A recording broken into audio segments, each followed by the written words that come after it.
Today's video is all about Beltaine or Bealtaine, a Sabbat on the Wheel of the Year. So I'm going to be sharing with you a little bit about this Sabbat, how you can celebrate yourself in your practice, and some special kitchen witchery that I'm going to be whipping up and sharing my recipe with you. Hi everyone, welcome back to my channel. Thank you so much for joining me for today's video. I hope that you're all well and safe and looking after yourselves. So Beltaine or Bealtaine was originally an Irish fire festival, and the first record of Bealtaine being celebrated in Ireland was in 900 CE in Cormac's Glossary.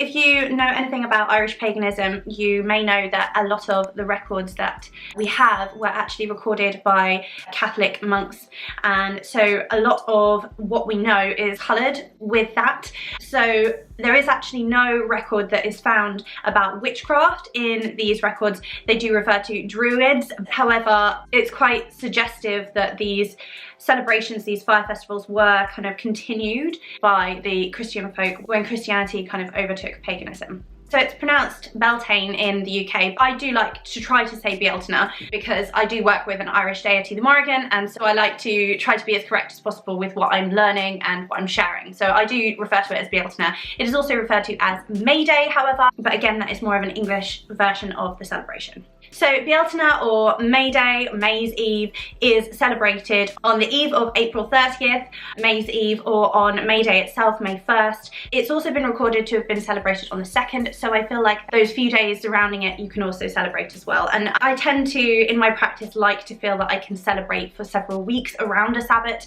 and feel the energy, because life is busy and, you know, it's nice to be able to take your time and enjoy, you know, a walk in nature, to enjoy what's going on outside, but also to be with family and friends, have a celebration, etc., and also to relax and enjoy. So I think it's nice to have a celebration that goes on for several days anyway. Where we get the word Beltaine from is actually from The Golden Bough by James Fraser, and Beltaine is likely to derive from the Celtic word bel, the root of which means fortunate or bright. So in Cormac's Glossary it refers to Bealtaine as being a fire festival including two fires through which the cattle are guided to pass through, and that is said to be protective, to protect the cattle against any diseases, to ensure that all of the cattle will be safe and therefore that there will be food and produce when it comes to slaughtering that meat. In Stations of the Sun, Ronald Hutton talks about how the cattle were driven through the fires not only to protect them in terms of their meat, but also to ensure that their milk didn't go sour as well. So it was not only about the meat, it was also about their milk, and all ensuring that the livestock, the dairy produce, the crops, etc. would continue to flourish in abundance, so to lead to an abundant harvest. And I think it's not just about the meat, because also there's so much reference to the land as well, and reference to the idea of fertility rites being something that nourishes the earth, and the idea that people go a-maying, a-beltaining on that evening, and it's a celebration of that union, that coming together, the union that is very sexual in nature, and then obviously it being a fertility rite to give back to the land, to ensure that the crops continue to grow and that you have like a really abundant harvest for the year so that you can make it through the next winter. And of course we see this pattern throughout all of the Sabbats that we celebrate, whether they are the solar Sabbats being the spring and autumn equinox, or the summer winter solstice, as well as these fire festivals, these cross-quarter celebrations, these greater Sabbats that were kind of considered the big deal really. But through all of these Sabbats, if you celebrate them or if you feel into them, however you know, acknowledge them, there is this thread through all of them about livelihood, and that comes back to the earth, and very much a kind of agricultural, practical lifestyle, as well as this kind of connection to the earth in a kind of more spiritual pagan way.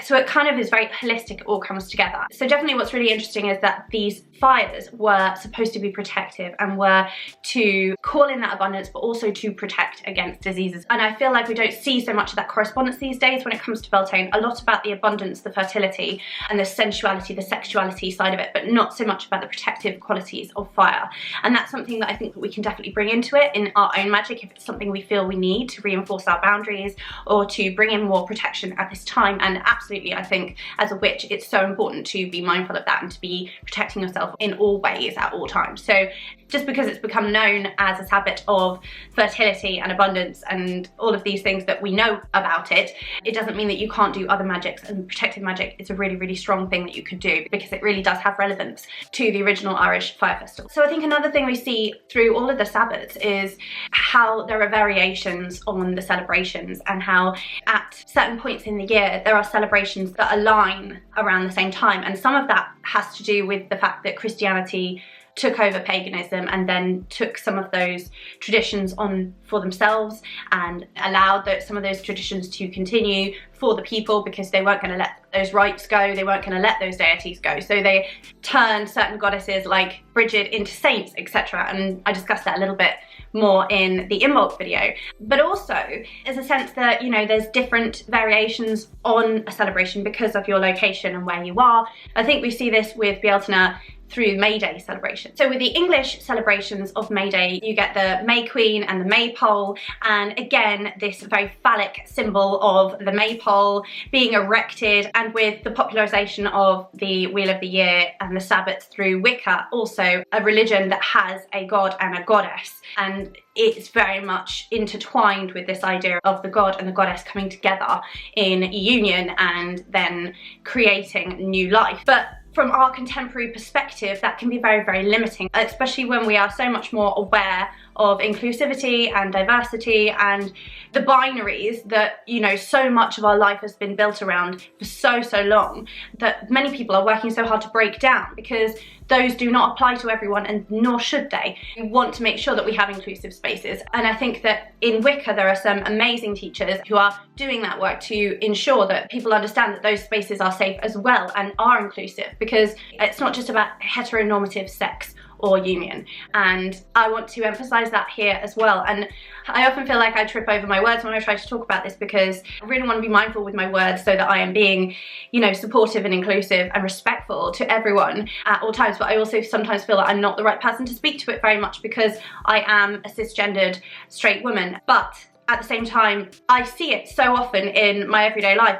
Even though I identify as a woman, it frustrates me sometimes when I have to jump through these hoops that have been put out for me. I really find it very limiting, and I really just, even though I'm not able to speak to it in the way I would like to and as eloquently as I would like to, I do want to make it clear that whilst Beltaine is such a sexual, sensual festival, it does not have to be this heteronormative sex that we have heard about for years and years and years. And as pagans or witches, you know, when I was a teenager, definitely the first thing I came to was Wicca. When I was 11 and I started delving into witchcraft, it was Wicca, and it was all about the god and the goddess. It was all about that fertility rite, and you know, I didn't really question it back then. It's about a union and joy and love and compassion and a balance between, and also the polarity of two does not make two things separate. They are polar because they are on the same spectrum, so it's all part of this oneness. And I'm going to go a little bit further into that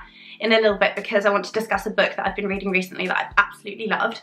So there are some rather strange pagan rites that come from a very gender normative perspective that I think many people in England have been used to growing up with or have heard about from their parents, etc. And this whole May Day idea, I remember having seen maypoles erected in our local village, and a young girl being chosen and a young man being chosen, and these like very pagan kind of rites where they would be married and there would be a May Day queen, and everything about that festival being very, very pagan, but also very much rooted in this idea of like this union, this sexual union, and everything being sort of symbolic of that.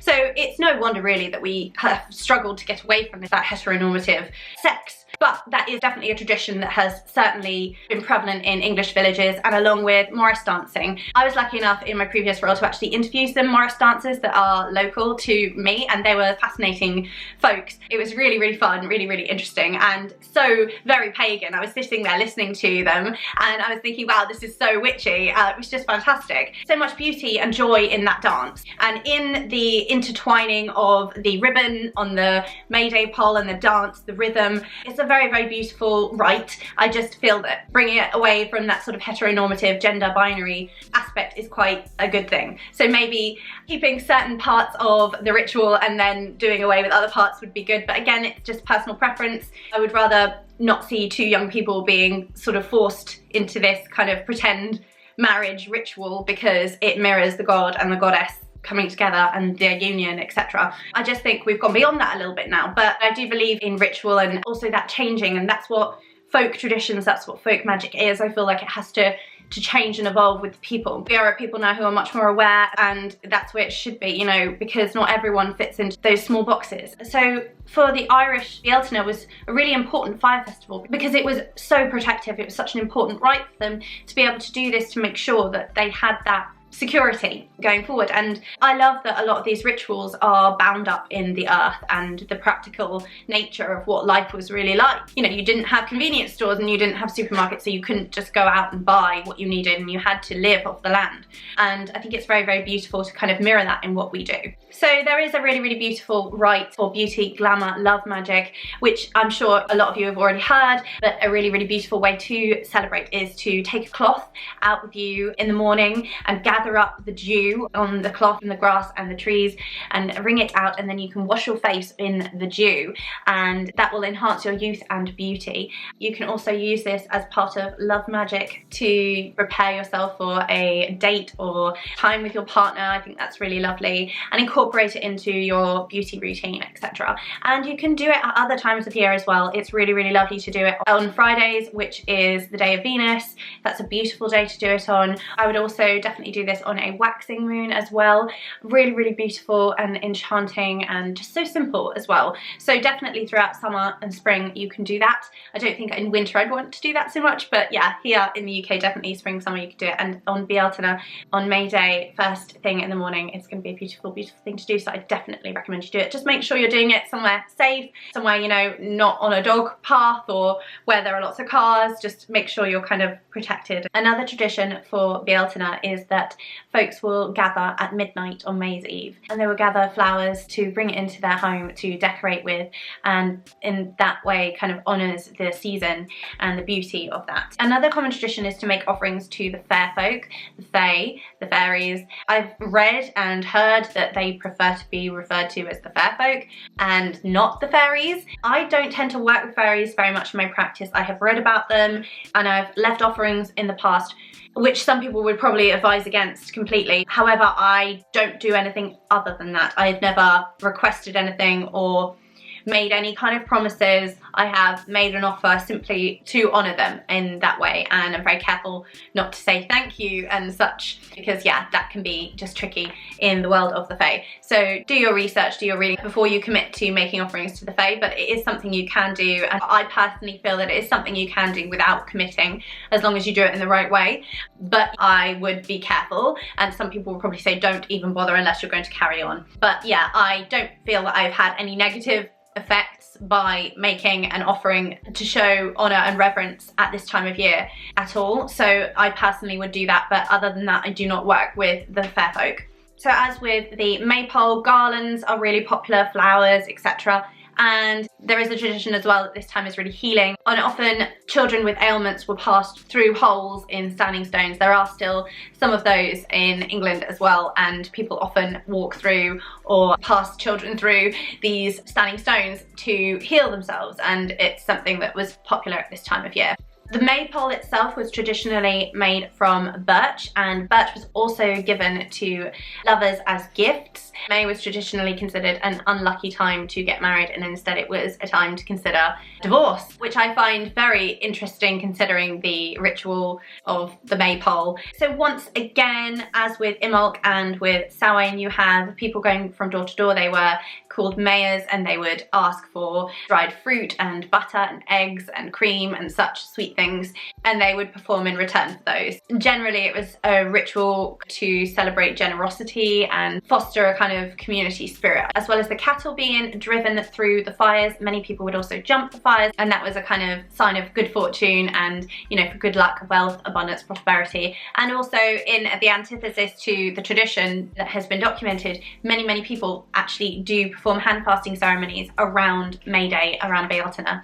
Another festival that is celebrated on the 30th of April is Walpurgisnacht, and that was a German festival celebration, also known as Witches' Night or Hexennacht, and essentially it was a Christian celebration where the Christians would create bonfires and call to Saint Walpurgis to protect them from the malefica of witches, which is so interesting, because then of course the celebration turned into a night of frivolity where the witches were able to go out into the night and celebrate, and it has these witches' Sabbath kind of connotations, and it evokes those ideas of the witches meeting at the witches' Sabbath with the devil, cavorting with the devil, dancing, and it's just so fantastic and so witchy. And of course you can tap into the energy of using flying ointments and astral oils, etc., and that's something that I absolutely love in my practice. I have created astral and flying oils, and I've made some salves, ointments, on my channel as well. I have filmed the process of making my first astral salve. It's slightly different though, because it's like a love astral salve,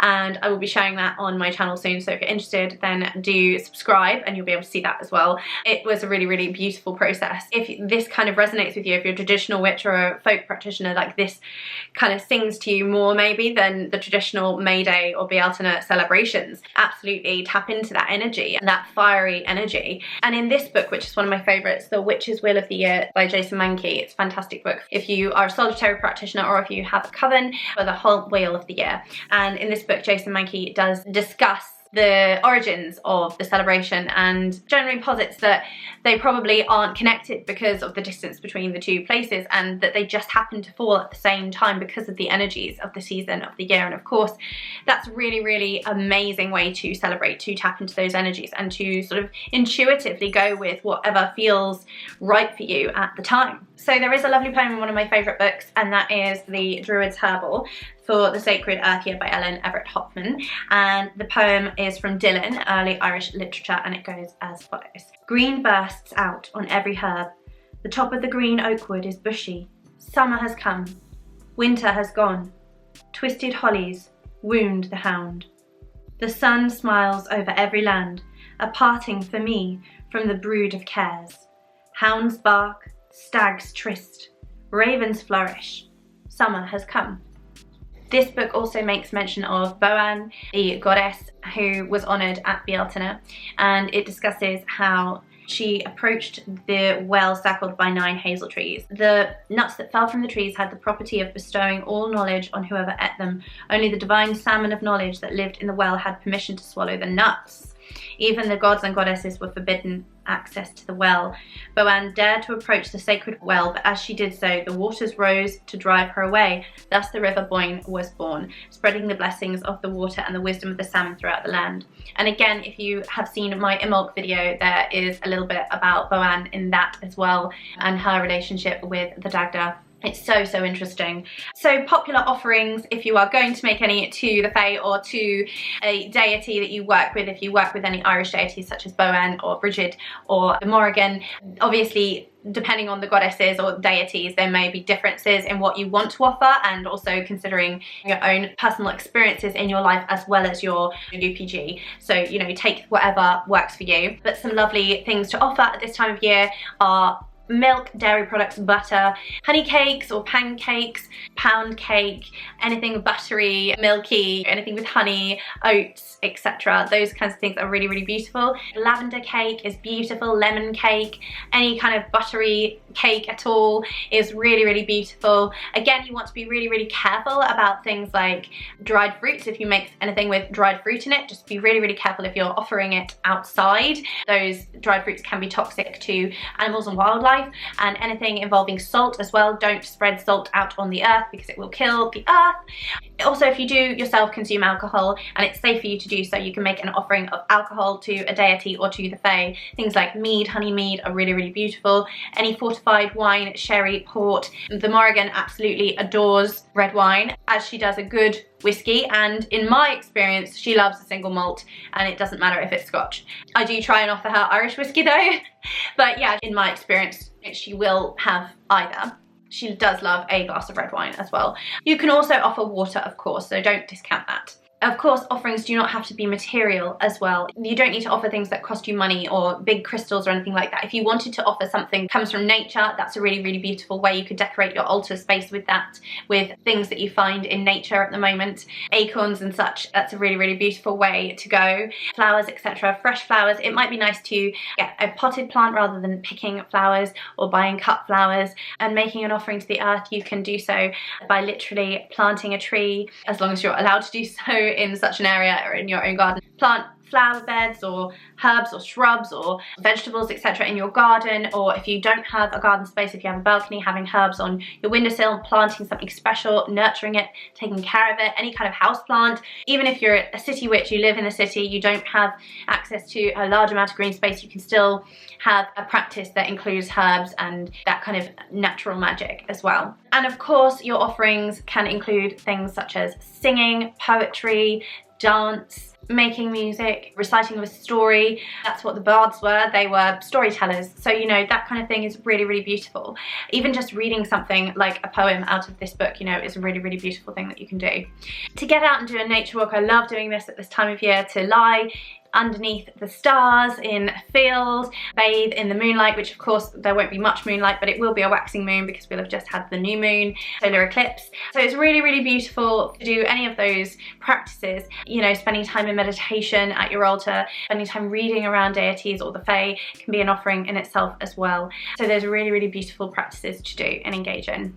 So another reason I really like this book is because it has some quick herbal correspondences. You might have some books like Scott Cunningham's Book of Magical Herbs, etc. Those are sort of more comprehensive, and even other books as well that are more comprehensive when it comes to herbs, but sometimes it's really, really nice to have something quick. So of course there's birch, which we discussed, hawthorn, almond, clover, which is really abundant at this time, dandelion, they're really, really in abundance here at the moment, daisies, frankincense, which I think may be endangered, so be careful with that. There's ivy, meadowsweet, woodruff, marigold or calendula, rose, of course, and basically rose is my go-to like all the time. I love rose so much. I would also include things like jasmine and hibiscus as well, and violet in that. Sorrel and woodruff, rowan as well. So some of these are listed in here, and some of them are my correspondences that I would use as well. Listed here as well is also belladonna, and that's really, really interesting because of belladonna's traditional use in flying ointments. And that obviously ties in really, really beautifully with Walpurgisnacht and the celebration of Hexennacht, the witch's night. So of course, if you wanted to tap into the energy as well, you could think about making a flying ointment, doing some astral work, etc. So what I love about this book is it does go into herbal correspondences, magical uses, etc. for these herbs. So it says here, hawthorn is the classic flower to decorate a maypole, of course, we've discussed that. The herb of fertility, it finds its place in weddings, May Day celebrations and ritual groves, where oak, ash and thorn grow together, one may see the fairies. And Bealtaine was once reckoned as the day the hawthorn first blossomed. So that's a lovely, lovely book to work with throughout the Wheel of the Year. I'm going to share a little bit more with you in a bit, but before I do, I want to share with you the recipe I've made for this Bealtaine, and that is my recipe for rose honey infused vegan chocolate. So this chocolate is raw and includes organic cacao and organic cacao butter. I have made chocolate myself quite a few times in the past in my practice, and it's something that I absolutely love to do. I have made in the past as well peanut butter cups with homemade raw chocolate, and oh my goodness, they were incredible. So but these are special Love Magic chocolates, and of course I used a love heart mold for the chocolate. So I'm just going to talk you through how to make your own raw vegan chocolates. So as I said, these chocolates included my rose infused honey that I created on Ostara. So if you want to see how I infused the honey, then I will link that video as well so that you can go and see. It was so, so beautiful to make, and I've loved using the honey in my practice in so many different ways. Of course, if you haven't made this honey and you'd rather not make the honey, you just want to make some raw vegan chocolates, you don't have to use infused honey. You could use any other honey. A raw organic honey is preferable, a local honey, or you could just use a maple syrup if you like as well. So for this I used 225 grams of cacao butter, and this is organic raw cacao butter, and I used 50 grams of raw organic cacao powder.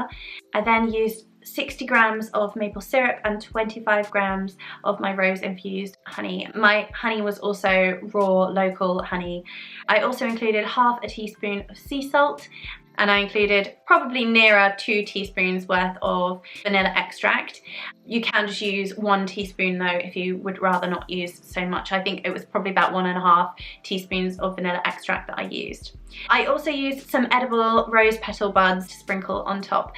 These are obviously edible, so that's fine, but you want to make sure that they are. And equally, if you make the rose infused honey, you need to make sure you're using culinary grade rose petals. So first things first, you need a double boiler and you need a thermometer so that you can keep the temperature at about 40 degrees centigrade, no more, because you do not want your cacao to cook. If it's raw, you want to be able to keep it raw, especially with the honey, etc. So you just want to stir that over a double boiler over a low heat until it melts, which can take some time. So this is a really beautiful time to imbue your magical intent. You can speak magical incantations into the cacao. You can draw sigils in using your wooden magical witchy spoon if you're a kitchen witch, which is something I love to do. You can use your hands and push the energy through your hands, and you can also blow, which is something I love to do as well. So do all of the things. Spend your time with the cacao butter as it melts. This is also something I absolutely love to do at the start of the process. So with all of the ingredients, I take time to imbue my intentions into all of the ingredients, from the cacao butter to the cacao powder, and then through the glass with the items in bottles, and just work with them energetically. Once it's melted, you want to remove it from the heat and you want to whisk in your cacao powder. Once this is incorporated, you want to add your vanilla extract and your salt and also whisk those together.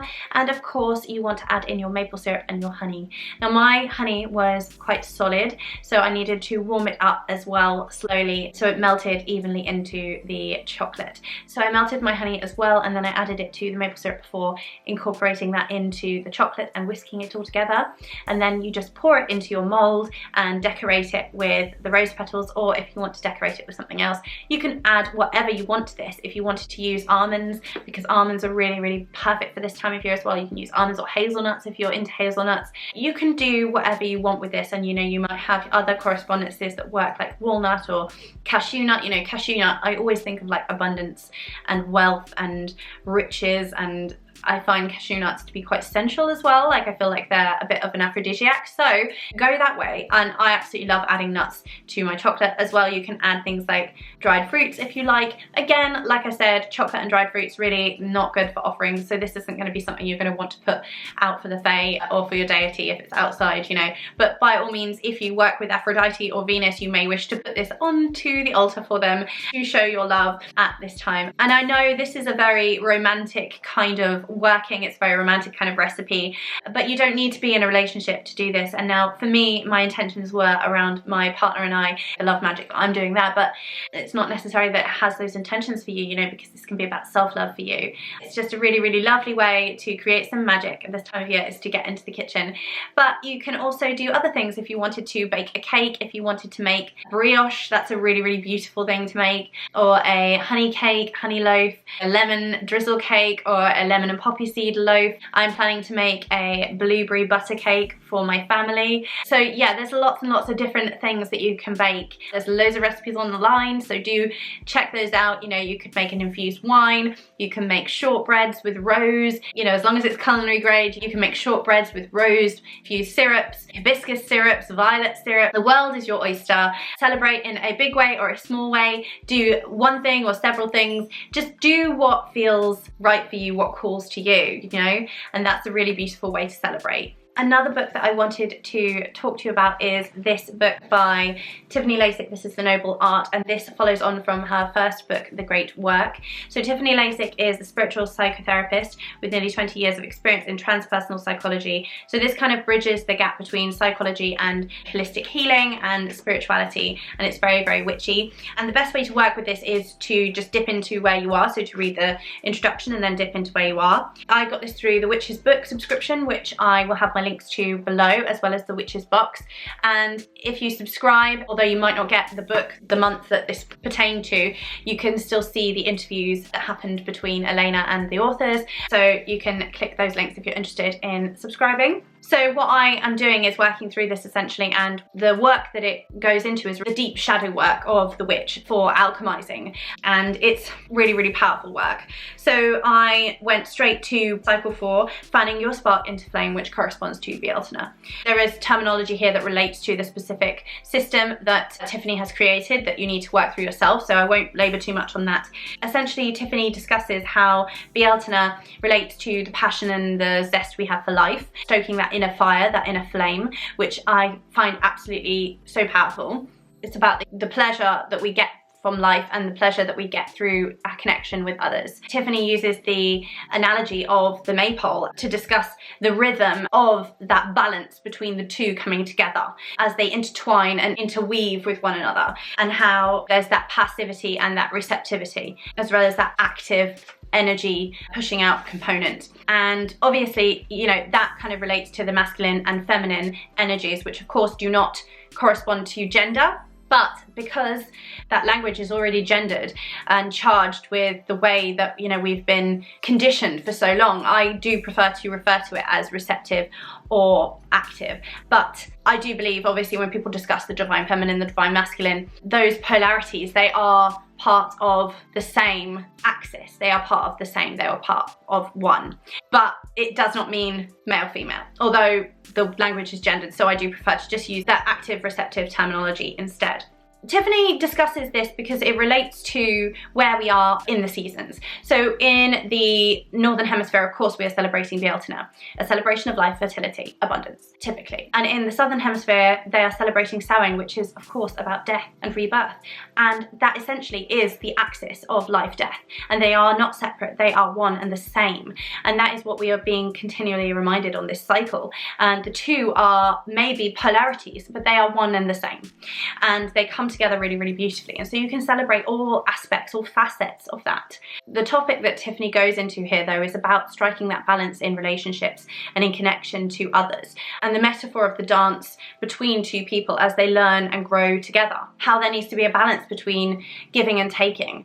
Some people really do struggle to receive love and to feel loved. And ultimately, you know, that is a massive fear for us as human beings, you know, that we are not going to be loved. There's a fear that we won't be loved, or a fear of not having love, and that's ultimately what we all want to receive and to feel. So softening into this receptivity is quite hard for some people. So along this axis and this ideal balance between the two, receptivity and active pushing out energy, there is this idea that we want to come to a place of balance, but within that, of course, we all struggle with our own shadows, and if we are able to heal some of those wounds within us and it be in a really, really healthy relationship with ourselves, then that will then translate out into our relationships, so we can be in more harmonious relationships with others that are healthy and thriving. So of course Tiffany goes into the idea of fertility, rituals and celebrations, and discusses the Roman festival of Mayorima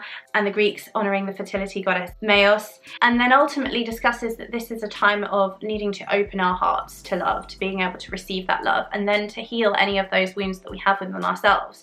And that's what this work is all about, to get to the bottom of what those are for us all, because they will all be kind of individual. And what I felt was really, really pertinent to this topic was the Libra Full Moon, because we were approaching the Libra Full Moon as I was reading about this and making my notes, and it just struck me as how relevant it is for us to come into a right place of a relationship with ourselves before we can do that with others. And if there are elements of ourselves, you know, that don't feel nourished and don't feel loved, if we don't have that self-love, then how can we, you know, love others? And this connection as well that we all have with one another, because whilst we are polarities, we are along the same axis and we are all one at the same time. So it's being able to see yourself as self whilst also being able to see yourself within the greater whole. And that is so much of what this Libra Full Moon has been about. It has definitely been about sitting with those fears, sitting with that discomfort that comes up via lessons that we are being shown by others in our lives. For instance, for me, it's my daughter, what she is here to teach me about how to be a better mum for her. That is a personal aspect of it, and I'm not going to go into the details of all of this, but being able to be there for someone else and to sit with any pain or discomfort is so important right now, and to be able to show up to do that work if you're safe to do that. Tiffany also goes into the shadow aspect of seeing the separation of self and other, and that being shame, and the shame that we put on ourselves and the shame that we put onto others. And there are various shadows that she goes into as well, and ways that we can heal those shadows. So there are certain things that we can tap into every day that can help us to heal those shadows. The fear of not being loved, the fear of abandonment, of rejection. Those things can be things like meditation, which help to drop us back into our body so that we can be in the moment again, and we can be present with what is happening in our body and with those tensions, that trauma that is held in our body, those anxieties, so that we can release them. Recently I've been practicing some somatic exercises to release trauma in the body and anxiety within the body, so that then communicates that to my brain, which will help me to release some of the anxiety, right? So sometimes, you know, we try to use cognitive methods to heal our ailments, but we can't tell our brains that we are safe. That's what fight or flight is, right? We can't just turn around and tell our bodies and our minds that we aren't being chased by a wild creature if our bodies are responding in the same way that they've been designed to respond. So the work has to come from within, being present and being back in the body. This incredible meditation I found, that I'll try to remember to link below, really encourages you to feel into what's happening physically within your body, to feel into that and to allow your muscles to relax, whilst also keeping your eyes open and considering the environment that you're within. So to do both together. So many of these anxieties and fears that we have are projected into the future or are ruminating on the past, and literally the only place that we are able to come to peace is by living in the present. And it's so hard to do. It's so hard to do, literally, but that is the only place that we can come into that sense of stillness. And I find it so interesting that certain animals, they don't live in a linear way. So we recently got a puppy. Her name's Coco. You might have seen her if you've seen my recent Witches box unboxing, but she is so beautiful and she just lives moment to moment. She plays and she has fun, and my mum, when she met her a few weeks ago, accidentally tripped over her, and we were all like, oh no, Coco! But within like a few seconds, she was absolutely fine and she'd completely forgotten it, clearly. And obviously, you know, we're built very differently to dogs, and it's good that we have, you know, memories and everything. We're able to retain knowledge and learn lessons, etc. We're a different species, but that sort of childlike innocence of living in the moment and not projecting our fears forward and ruminating on the past and wishing we'd made other decisions or taken other action is a really interesting thing to consider. And ways in which we can get back into the body to do that include things like the somatic exercises that I touched on, things like meditation. So there are ways in which we can get back into our bodies in the present and to be where we are and to sit in that. And that includes meditation as often as you can. You know, daily is amazing. Even if it's just 5 minutes though. Breath work that I really enjoy doing, and then these somatic exercises to help you get back into your body and release anxiety. What Tiffany refers to here is about gratitude and the importance of having a gratitude practice. Being able to come to a place of acceptance, and definitely I felt this lesson within the Libra Full Moon as well. Lesson of just being able to be still and to accept what is happening and what you're feeling and what your emotions are telling you, to just sit with that and be with that. Because part of life includes pain, that is just a reality. So in this book it discusses that unconditional love and universality of that axis of life and death, and the polarity and the oneness of that, and bringing it together into a balance where we can love ourselves, be present with ourselves, so that we can also do that with others and for others and hold space for others. It's really beautiful work, really empowering work, but it's also hard work, and it's alchemizing work, and the fire can really support this work. So if this is something that calls to you, I would really recommend getting this book, and the great work as well. I haven't got that book, but it gives you the tools in order to move into this.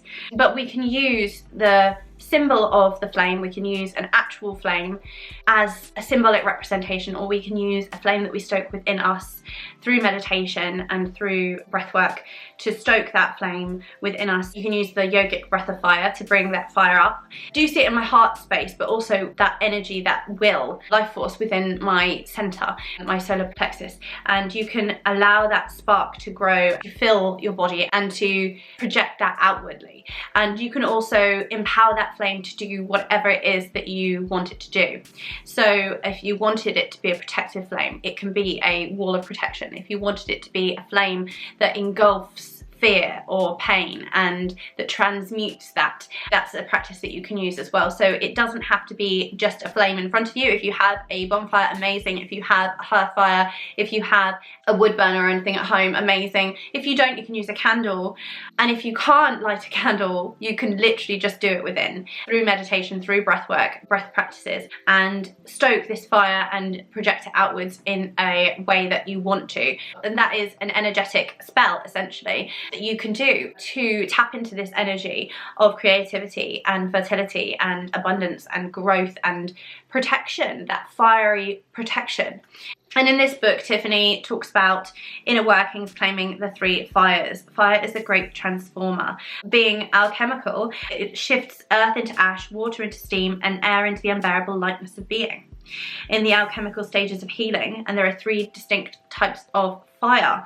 So there's the intense dramatic fire of calcination right at the beginning of the process, the first alchemical stage of healing, and it scorches everything to the ground, resulting in the dark night of the soul, which is much like the Tower card, and it can be devastating, but it helps us to get to the next step into aligning with our truth. Then there is the slow, steady burn of the fermentations fire, that's the second fire. And this fire applies a consistent heat that allows for a longer, more controlled transformation. Less intense, but a profound shift takes place, essentially. And the final fire is the eternal flame of coagulation, and it's fire in the mind, a sacred fire. The burning bush, the fire that is so bright the sun seems dim in comparison. And it ignites our soul with the remembrance of truth and meaning. And it is this fire contained in all fires. It provides a forceful impetus behind the calcinating fire. It provides a careful direction of the fermenting fire, and it's ever present. So you can literally do a meditative practice using the concept of these 3 fires, or just one fire. You don't even need to go into this much depth. However, I do feel that this is just so powerful. There is a book that I have ordered, which is the Llewellyn book for Beltaine, one of the newer series, and it's by Melanie Marquise, and many of you probably already have this book, but here is a quote from that book about the flames, the glowing embers, their ashes, and the smoke are believed capable of granting health and protection. So another thing you can do is literally keep the ashes from your fire and use them in your protection magic, which is another really beautiful thing to use anyway. If you're burning bay leaves, etc., you can use the ash in that way. I was literally about to do that, and then I dropped all my ash on my carpet, which my husband was not thrilled about. So there are some beautiful ways that you can work with the energy of the fire at this time of year, and you can work with the polarities on the axis of life and death, and consider the union and connection between yourself and other, because we are not separate, we are part of oneness and unconditional love. And it's just a really beautiful practice. So there's a meditation in this as well. It's just been so powerful and profound to work with this. And so I think if you are at the point where you're kind of a little bit done with the traditional ways of celebrating the Sabbats and you want something fresh, then definitely this book is something I would really highly recommend, as well as, you know, looking at other festivals that are happening similar times. If you work with the Greek pantheon, you look into working with Mayos, a Greek deity. You are intrigued by Walpurgisnacht, you could work with that in a witch's Sabbath. There's so many different ways that you could go. You could work some really potent sex magic as well, or love magic. You could create your own astral oil. This is a astral love magic salve that I will be sharing on my channel soon, so do keep an eye out for that. This is one of the kitchen witch books I have. I have a few different witchy foodie books, and this is lovely. Some of the recipes in here for Beltaine. The Kitchen Witch by Soraya for Beltaine. There are lots and lots of different recipes, and there's also a hand fasting ceremony in here. Some of those older books in the 90s, I love them, like the Kate West books. They're so sentimental for me because they are some of the first books that I read. I think a lot of the beginner books that are quite good, really, like even Anne Mora's Green Witch books, they go into details around Sabbats as well. So even if you don't have a book that's specifically dedicated to the Sabbats, probably some of the witchy books you have do go into detail around different Sabbats, so do take a look. And even in Hedge Witch, I believe, Ray Beth discusses the Sabbats. We have Beltaine recipes here: lemon chicken, Beltaine salad, which includes dandelion leaves, cucumber strawberries, and a lovely vinegar, crystallized petals, of course, marigold custard, honey cake, hand fasting cake. I've been searching for the perfect honey cake recipe, and I have yet to find one. Well, I found one that I think I would like to make in a book that I don't own, and there is no recipe that looks similar online, so I think I'm gonna have to buy the book. I will share that probably in another video. But this May wine sounds delicious. A bottle of wine I love a Sauvignon Blanc, but it says here preferably hock. I think that's quite a sweet wine. Then lemon, ice cubes, mint, nasturtium flowers, cardamom pods, and raspberries. Now, one thing I love to have in my white wine is either strawberries or raspberries or both.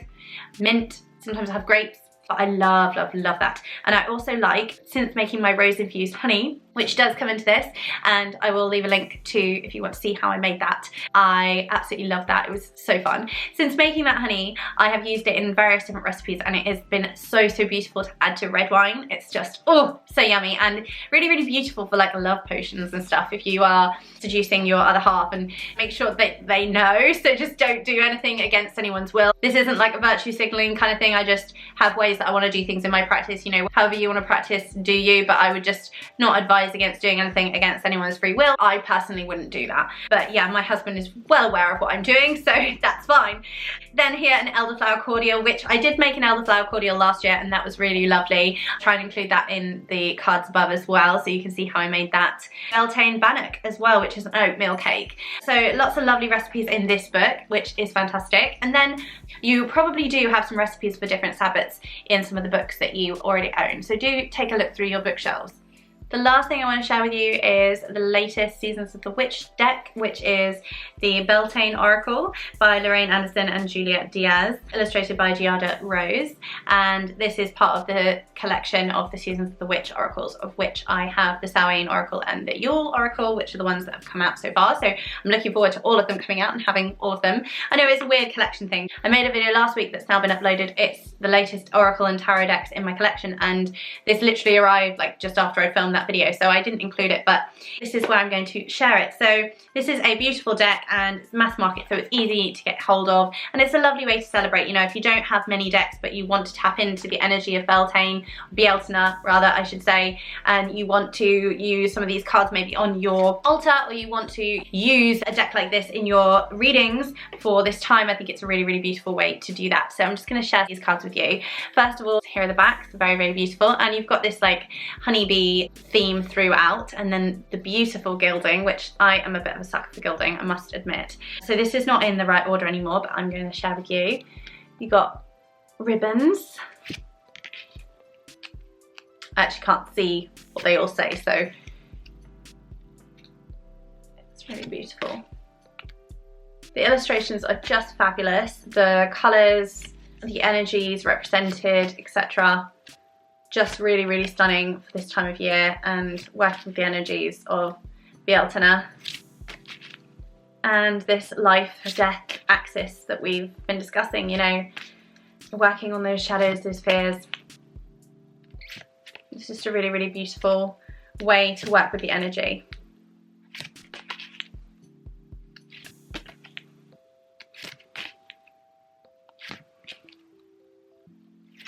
So I can see this working really, really well with any other herb crafting kind of decks, like the Herb Crafter's Tarot or Green Witch Tarot, or any other herbal decks you have, any Green Witch oracles or botanical decks, etc. I've got a few. There are loads though, plant-based decks, you know, that are really, really beautiful, that would work so well with this energy. Also, I feel like this would work really well with the Witch's Wisdom Tarot by Phyllis Curott. There we go. Got this honey theme, and yeah, it's just really, really gorgeous. I don't know if we come back around and fasting. So I really, really love that it is inclusive and LGBTQI plus friendly. Yeah, it's just really diverse and stunning. I love it. I love that one, the Phoenix. This is exactly how I feel the energy. This one as well. Oh my gosh, so stunning. So yeah, I am enjoying working with this deck at the moment and tapping into this energy, and there we are, we're back at the start again. So I'm just going to pull a card for us and do a little reading. So we're just gonna tap into the energy of the collective and what we need to lean into this Bealtaine, what energies we need to lean into, take note of.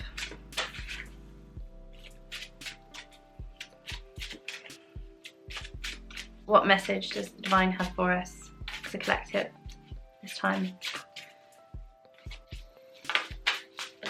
So 2 cards came out, and you have creation here and embodiment. And isn't that funny how literally these messages align so much with what we've been talking about around Bealtaine and the energies of this season. So creation says, through the darkness I crossed, and still I found myself in the presence of life. So this is literally about that journeying through the dark night of the soul, that first fire that transmutes, that burns everything down to the ground, that tower moment, and then coming back and finding life. Again, that access of life and death that we are on throughout the wheel of the year, but like this is a poignant time for that moment, that creation from within. And of course it depicts a tree, that kind of Gaian, Mother Earth, nature, and it, you know, it's beautiful art and it goes with the theme, but it's not necessarily about birthing a literal baby new life into the world. It's also about nurturing those projects, nurturing your inner self, nurturing your inner child. So I very much see this as not only maybe you are pregnant and expecting and bringing life into the world, and that's beautiful, but also maybe you are bringing a new project into the world. Maybe you are nurturing something within yourself that has been ignored. Maybe you are nurturing a talent of yours that you've pushed away in the shadows for so long because it was something that wasn't approved of by your family, or you know, when you were growing up in your community. But this is something that is part of you, and it's honoring that within yourself, you know, and creating that honey. So one thing that's really, really interesting is I love the bees and the honey aspect of it, and there's so much honey in this time of year, this beautiful, sensual, life-giving honey. And in the noble art honey, H-Y-N-N-I, it's about synthesis, and for this cycle there is the caduceus there, as you can see, and it is the bridging honey of synthesis. And so this is all about union and partnership and passion. But it's interesting that honey is such a big part of it, and that honey, pronounced honey, H-Y-N-N-I, is the Welsh word for energy.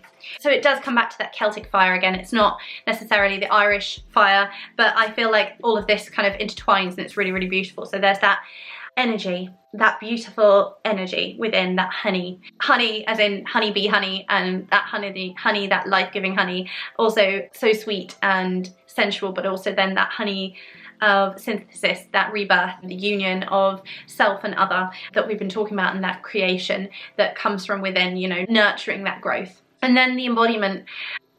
This is so beautiful, and the message is, now unsown from the flesh, a most alluring lullaby stills my pain as the skies bleed for my heart, and the embodiment I am to claim.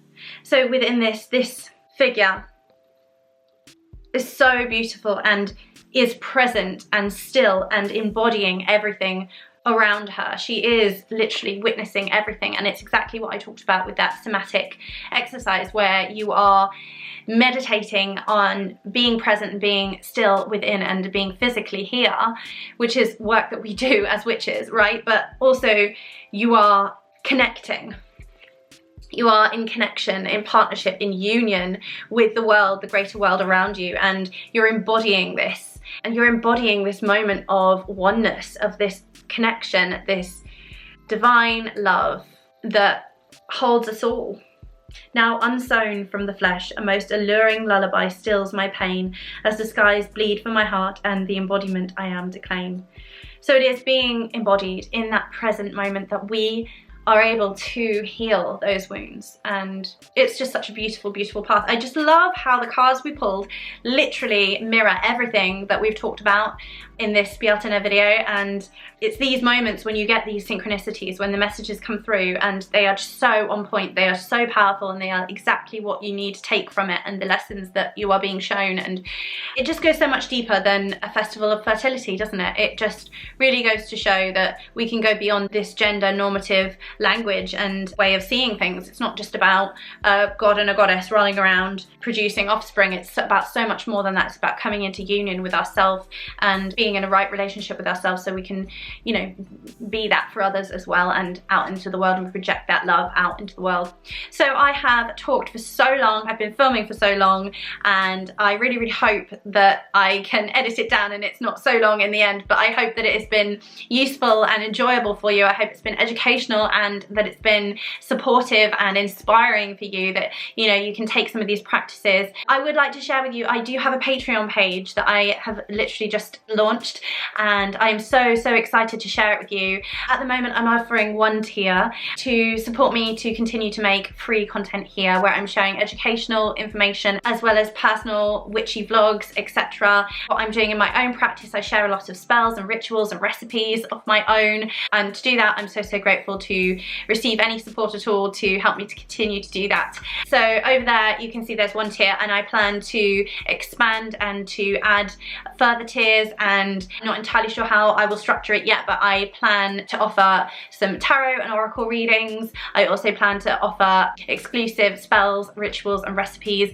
over on that platform as well, and to share some exclusive videos with recommendations and more practices, etc. It's going to be a really nurturing, nourishing space where we can have a safe community, and I love sharing things for free and I'm not going to stop, but I feel like this way I'm going to be able to create more content that I feel that maybe I can't create so much of here already, where it's on YouTube. You know, if it's on Patreon it's a little bit safer and there's that community sense there. So you know, I'm not going to stop creating content here, but if you do want to go and support me there, it would mean absolutely the world to me. I'm so grateful to have this channel, to be talking with you. I'm so grateful for all of the likes, the comments, the shares and the subscribes. You know, it means the world to me that you are here connecting and engaging with this content. If you did make it to the end of the video, please do leave me a honeypot emoji. That would be wonderful. That way I can see who's made it to the end and who's been engaged, and it's just really nice.